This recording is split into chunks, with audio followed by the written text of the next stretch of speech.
We've had a bunch of CDPR news recently, and since it's been a while since I've made a proper news video to cover the smaller updates that don't really deserve a full dedicated video, it's time to break it all down. Between music, new board game, mysteries unsolved, card games, and Keanu Reeves himself talking about Cyberpunk 2, there is a lot to unpack. So let's not waste any more time. Hi everyone, it's Alex, and today we're starting strong with some new old news. The Witcher concert was announced around 9 months ago, and back then I even made a video about it with my old ass mic. So in case you missed that one or just forgot, let me explain it again real quick. It's basically a celebration of The Witcher 3 Wild Hunt and its expansions with a full orchestral performance of the soundtrack newly arranged for the concert, and even featuring members of Percival, the band behind some of the game's most iconic tracks. I mean, come on, if you don't get hype just by hearing this, there are still tickets available for the tour in the US, Poland, Germany, and even Singapore. As of now, the last scheduled date is November 30th, so we'll see if more dates get added, but if you're still hesitating, this might be your last chance to actually experience the concert live.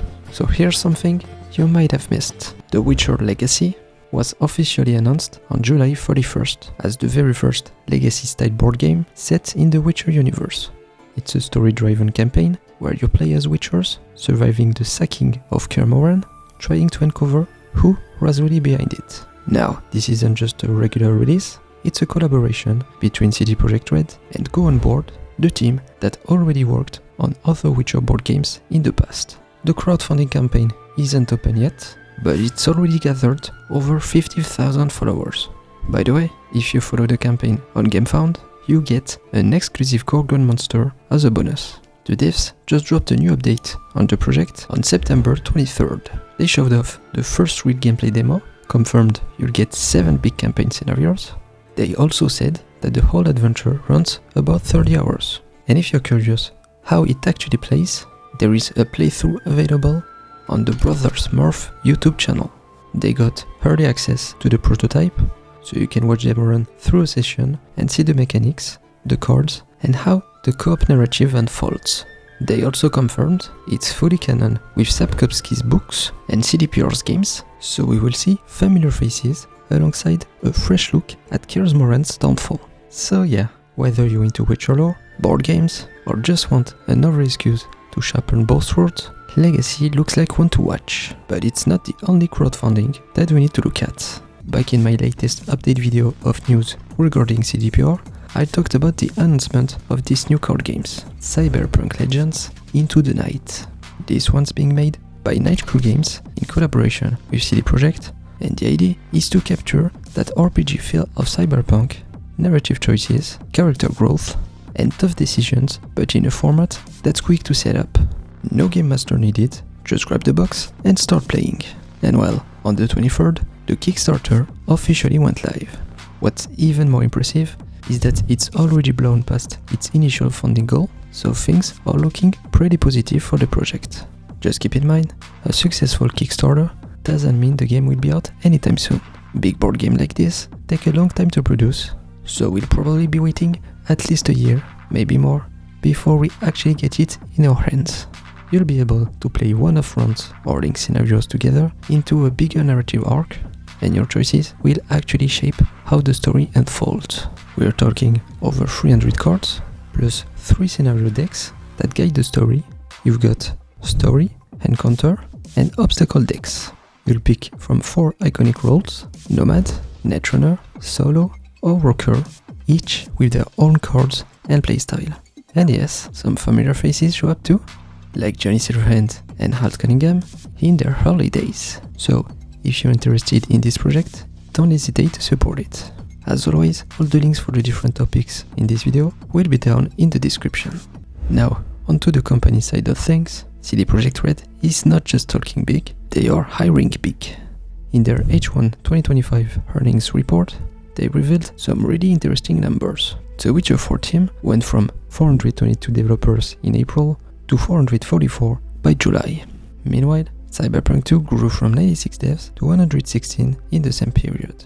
And if we look back a little further, around late 2023, CDPR said they already had plans to expand people on The Witcher 4 past 400 by mid-2024, so the growth we're seeing right now lines up with that plan perfectly. It's basically confirmation that pre-production is moving into a much serious phase. But here's the flip side. CDPR has a bit of a history when it comes to layoffs. Back in 2023, they cut around 9% of their staff in a restructuring that left over 100 employees without jobs. And that's part of why later this same year, some of the devs at CDPR decided enough was enough, so they came together to form the Polish Game Dev Workers Union. It's basically a way to protect against the stress and uncertainty that comes with not knowing if you'll still have a job tomorrow. The idea of the union is to give devs a seat at the table. Even if it can't stop layoffs entirely, it can help negotiate better terms, offer legal support, and make sure workers aren't left in the dark. So yeah, it's exciting to see CDPR hiring again for The Witcher 4 and Cyberpunk 2, but I can't help hoping that this growth is sustainable and that the same people they are bringing now won't find themselves jobless in 2 years if budgets shift or projects get delayed. Because at the end of the day, happy devs make better games, and Phantom Liberty is proof of that. On September 8th, 2025, in an interview with IGN, Keanu Reeves said he'd absolutely love to return as Johnny Silverhand in Cyberpunk 2.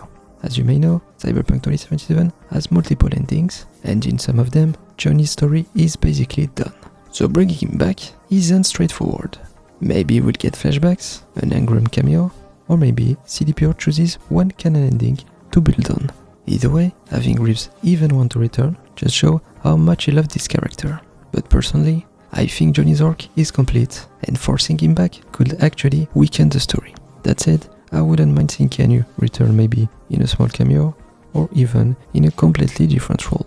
At the end of the day, CDPR will follow whatever direction their writers think makes sense. What about you? Are you for or against Johnny coming back? Let me know in the comments. And finally, the Cyberpunk 2077 ARG. I talked about this in detail in my latest video, so if you want to know exactly what this new mystery around Phantom Liberty's anniversary is about, go check this out. But we got some new info. The code I talked about at the end is actually not the good one. We got a response from the mail address and it says that it's an incorrect password. After that, we start receiving different emails saying we had 2 attempts, while others got 0, which was very strange. People kept searching for clues we might have missed and trying out different codes, but none of them worked. And now, on the 26th, the Cyberpunk socials actually got hacked by Kurt Hansen himself. He has been making jokes both on the official page and even in the FF06B5 Discord. So yeah, either we completely screwed the ARG, or maybe this was part of the plan all along. I mean, was that so-called NUSA agent actually sent by Kurt from the very beginning? In any case, like CDPR themselves said in a tweet at the very start, I don't really think this ARG is going to lead anything bigger. Personally, I wouldn't bet on it. So yeah, CDPR can't stop cooking even between their big releases. Drop a like if you enjoyed the video, and don't forget to subscribe if you want to stay up to date on all the latest news about The Witcher and Cyberpunk. Thanks for watching to the end, and if you want to know everything about Cyberpunk 2077 latest patch, here's a video for you.